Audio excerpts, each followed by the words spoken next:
Hi, welcome to the Audio Engineers podcast with me, Streaky, and Me, Shay. and today we're discussing mindset. So this is number 16, 16. and we're discussing mindset. So when we say mindset, what we mean is, I think, is professionalism. Mm-hmm. Being prepared. Yeah, being prepared for the session so you get in there early. And I would say also it's like getting enough sleep the night before. Mm-hmm. Is that weird? No, that's not weird. If you've got a big session on, getting ready for the session the night before so you know what's happening. Say they're coming in at 10 o'clock. So you need to get a good night's sleep, because otherwise your ears are going to be too tired to start working. You've got a long session ahead of you. Mm-hmm. You're not going to be as sharp and as on the ball as you would be if you didn't get to bed till like 2-3 o'clock. Yeah. I think a lot of people just take it for granted that they can just stroll up to the studio, turn everything on, and off they go. Yeah, I mean, I've never been not prepared for something, and I think it might just be my own insecurities for it, but it's like not. I don't actively think, oh, I better be there on time or I better be there early. It's just something that I feel like I have to do. Like if I'll be there at, say, 10 o'clock, it's supposed to start. I'm there at 9:30 latest, because I want to make sure that everything's going to run smoothly. Everything's going to be how it should be.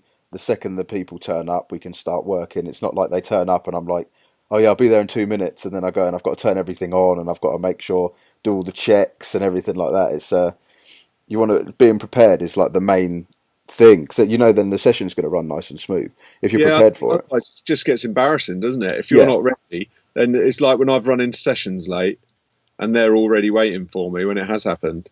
It's just a nightmare, because you're on the back foot from the start. Yeah. You just feel unprofessional straight away. It's just like you think that they think, what's the geezer playing at? Like, it must be really important to him because he's late. Oh, exactly. Because if you had a massive artist in, would you be late? No, of course you would. Exactly. So, so you're right. It's like, I think that comes across to the artist is like, this guy doesn't care less. So then obviously it affects their session as well as yours. So the whole thing's kind of getting compromised all the way through, isn't it? Yeah. And like making sure that you're enthusiastic about what's going to be happening, not like strolling in like, oh, all right, should we start? Do you know what I mean? Like, you want to be really enthusiastic about it. So take 15-20 minutes beforehand, have a cup of coffee or have a Red Bull or something, so you're really enthusiastic, and then the people that come in think, whoa, all right. Yeah, they're buzzed up. Yeah. You're buzzed up because you've had loads of Red Bull. Yeah. But also, like, making sure it's like the mindset thing of being professional is just about making sure your equipment's up to scratch, making sure the room's nice and tidy. Exactly. Making sure that everything looks in its place, everything's neat, that they've got a tea or a coffee when they come in. Mm-hmm. There's someone sorting them out with things. So they up their game as well. So that even if you could be in the worst part of town, but when they come in your room, it's ultra swish. There's not crap lying around everywhere. Yeah. They then up their game, because then they're going to treat you with more professionalism. Yeah, exactly. And anything that comes along, or any sort of request for anything, you know where it's going to be straight away, because you've spent the time beforehand preparing it all, rather than they say, let's say, oh, can we use this bit? Like, can we use this EQ? Oh, it's not plugged in, mate. Like, oh, great. Why isn't it plugged in? Like, just plug it in. Like, make sure everything's ready. Make sure everything's on, just in case you need to use it, or just in case something it may come up. Because guaranteed, the one time that you don't do it, the person that comes in will say, oh, can I look at that? Like, can we put that on? Oh, no, sorry, mate, I couldn't be bothered. I got in nice and late, so I couldn't be bothered to turn it on for you. Yeah, it's broken. Yeah, it's broken. I couldn't be bothered to fix it from last year. But it was broken the last time I came. Yeah, I know. Still broken. I know. I've had to recently hoover out the back of the studio at Metropolis, because it was probably 10 years worth of green. Yeah. Under the countertop. Under the table, yeah.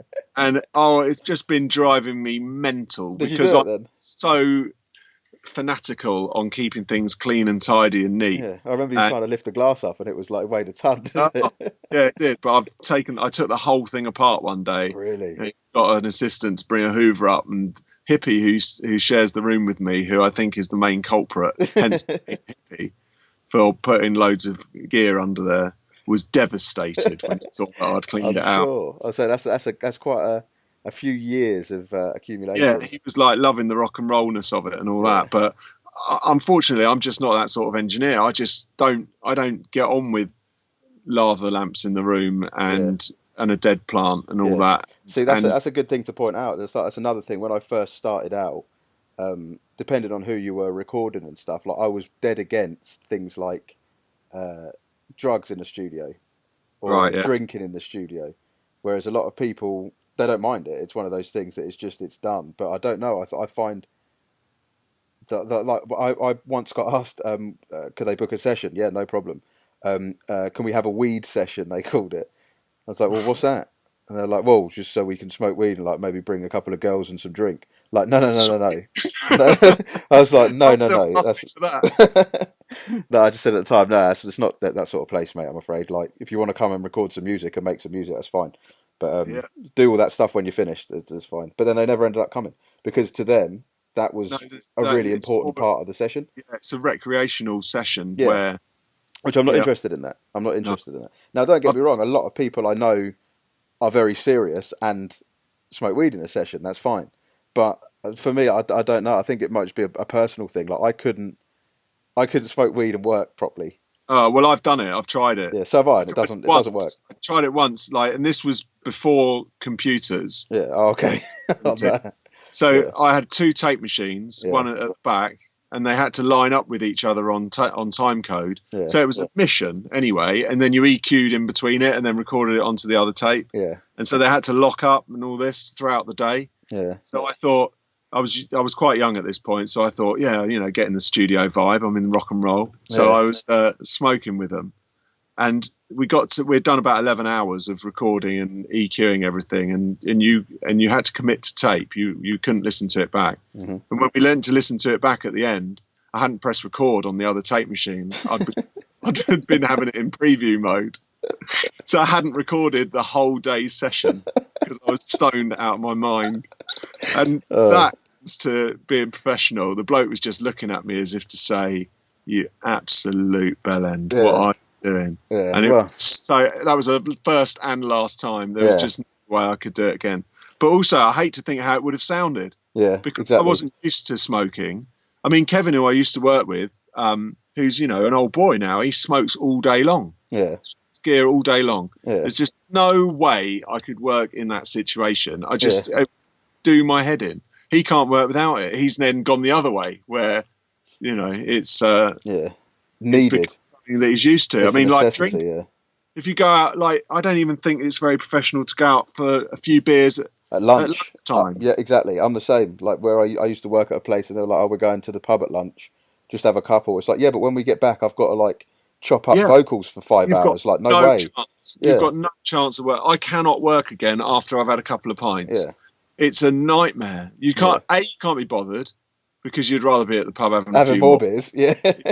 And then, and B, you just can't hear anything because you're just not in a critical. You can't listen at all. There's no top end. It's just weird. I think as well. Like if you're the engineer, and then you do the same thing that the clients are doing, it doesn't put you in that sort of powered sort of position. I know it might sound weird to say it, but it doesn't put you. It doesn't. There's no line anymore.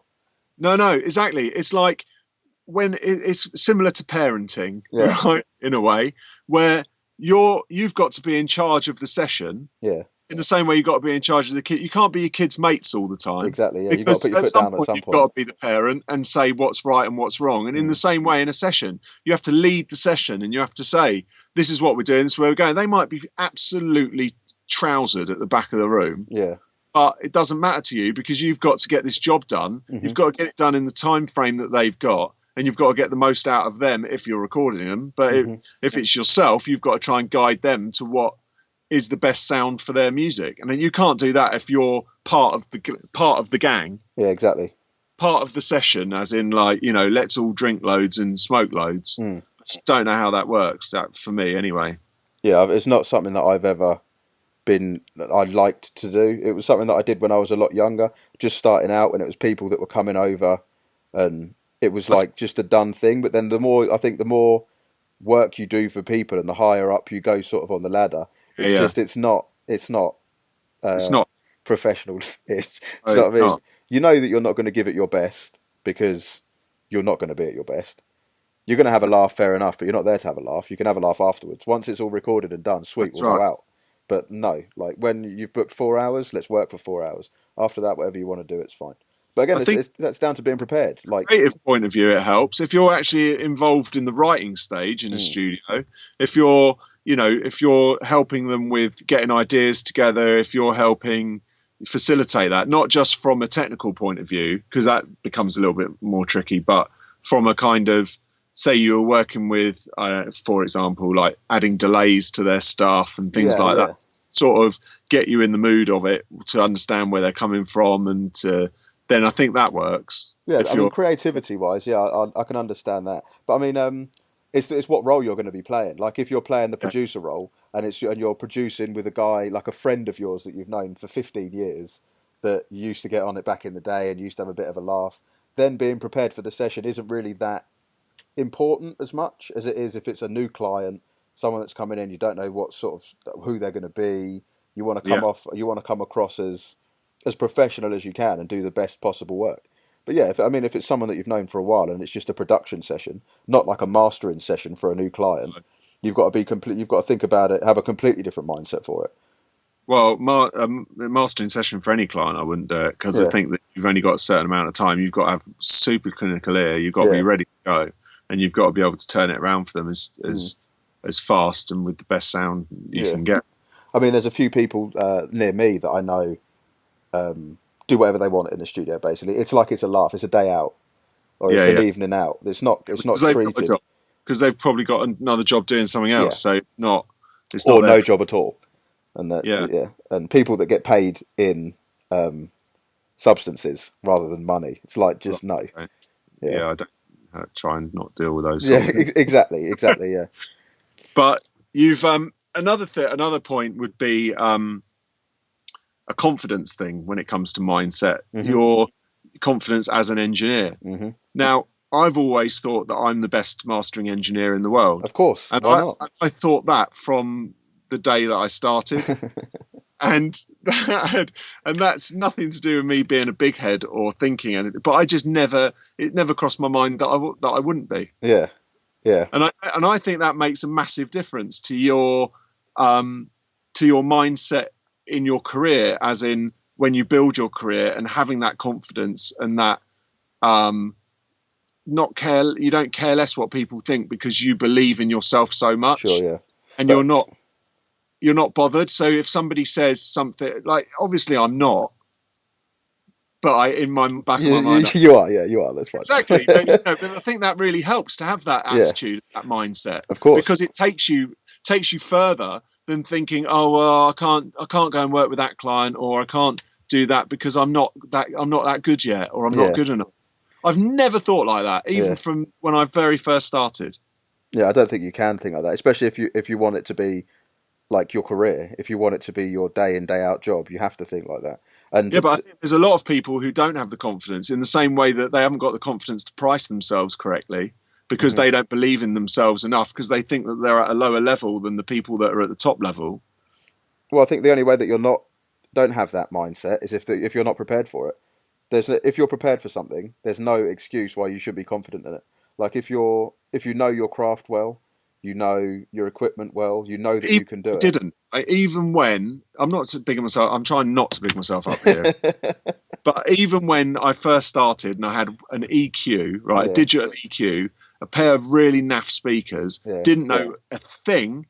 I was still doing. That was when I sort of did the first album that I did. Commercial album was like Groove Armada's first album, yeah, which was ended up being quite a big album. yeah, But I didn't know what I was doing. I did not have a clue. But in my mind, I yeah. was brilliant. You're the top master engineer. Yeah, yeah. Yeah, so there you Now, go. that's not arrogance, Mm, because I didn't have anything to be arrogant about. But it's just the fact that, and I've never been like this in any other area of my life, but it's just a kind of I think that's helped me a great deal. Helps to get you the work as well, because you're confident enough to approach the people for it, and you're confident enough to say yes straight away. Yeah, Yes, I'd never had a problem with that. Yeah. And I've never had a problem then sitting in a studio with the massive artists, because I always felt quite confident in myself. Yeah. And I think people need to have that mindset if they want to move forward in not just mastering but any job really. I think it's like having that confidence to just go, well, I don't really care what you think. I'm really good, and I'm going to try and show you. And then I think through that you then learn a lot more.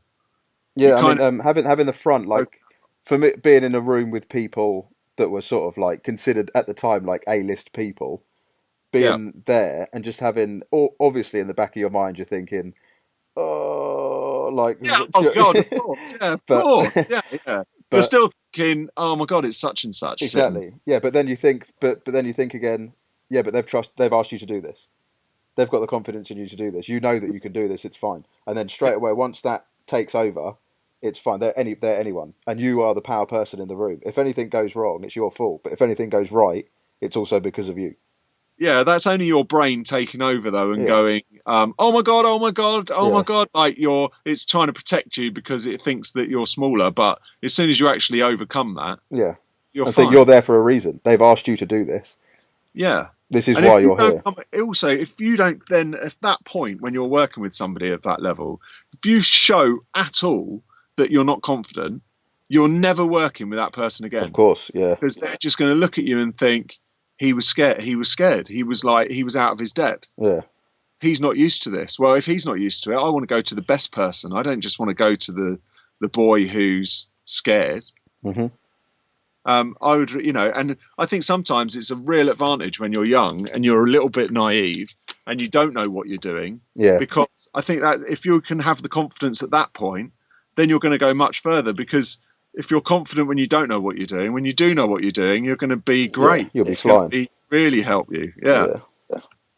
Apart from then you sort of know when you're lying, and then you get a little bit scared when someone tries to suss you out when they're asking you in-depth questions about compressors. Yeah. Although well, I mean, I've got to the point now where I don't really care what if somebody tries to out-tech me. Yeah.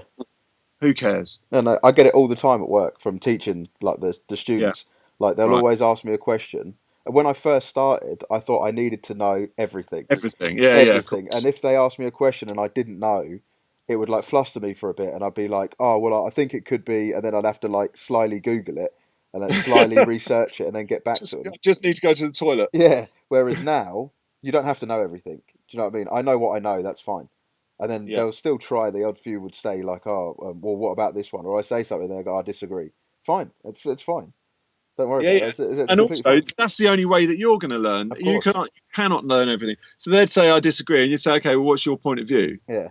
So then you try and understand where they're coming from, and then you're in a position to be either say to them, "Well, no, you're looking at it from the wrong way," or this is how it should be, or this is how I've seen in my experience, or they might teach you something new, and you should never be up yourself enough to not be able to take on new information. Of course, like that, you'll never. I mean, music is such a big thing, and audio is such a big thing. You will never know everything about it. There will always be someone else with a different opinion or a different study that's been done that you don't know of yet.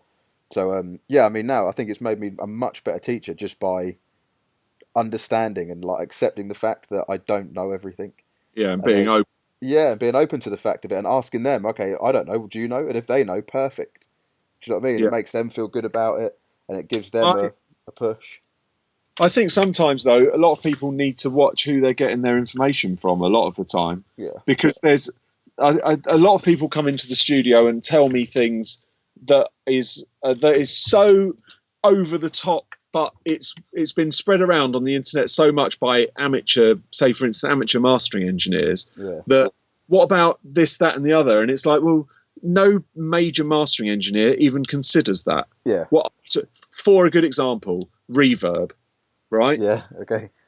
I don't know one mastering engineer I've ever worked with, right? And someone might say in the comments that I'm an idiot, but I don't know one at any level that I've ever worked close to or heard of or seen or anything I've ever done where they use reverb in mastering. I know. Yeah, I've had this conversation before with people. But loads of people like who will get information from websites where the people haven't mastered anything in their lives. Suddenly say you've got to have reverb, it'll fill the sound up and it'll put. It's like, really? Yeah, because that TC limiter's got a reverb in it. You must use reverb in mastering. Yeah. Ozone's got a reverb on it. You must use it. No, just no. No, don't bother. No. But the thing is, I think that's why it's important where you get your information from. Yeah. There's a lot of information out there, but you need to go to, and I'm not just saying this from a promo point of view, but I am, because you should listen to me when it comes to mastering. But you should be listening to the top mix engineers. You should be listening to guys that have actually done things in the world to get your information, because they're going to give you so many more shortcuts than anybody else that's adding things in just because they've heard it somewhere else, regurgitated it, and then and it's just a load of rubbish. Yeah, I've had that conversation so many times with people, like students, like, do you ever use reverb in mastering? No. Why? Well, because no. Because no, there's no need. I've never thought of the need for it. Yeah, it's just annoying. I mean, I'm sure there'll be mastering engineers saying yes, you should. Okay, well, we got to wrap this up because Shay hasn't been prepared and had the wrong mindset before he came on to the Skype chat and left the charger the other side of the room, showing his total professionalism at this point. Oh yeah, and I can say all this because he's not in the same room as me, because he's twice the size of me these days from pushing too many heavy weights. Oh, yes. But okay, so thanks for listening. Please keep watching, subscribing, commenting. Comments are really good because it gives us other things to talk about, lets us into the minds of how people are thinking so that we can answer questions and hopefully help some more people get better at mixing and mastering. So, bye. Bye.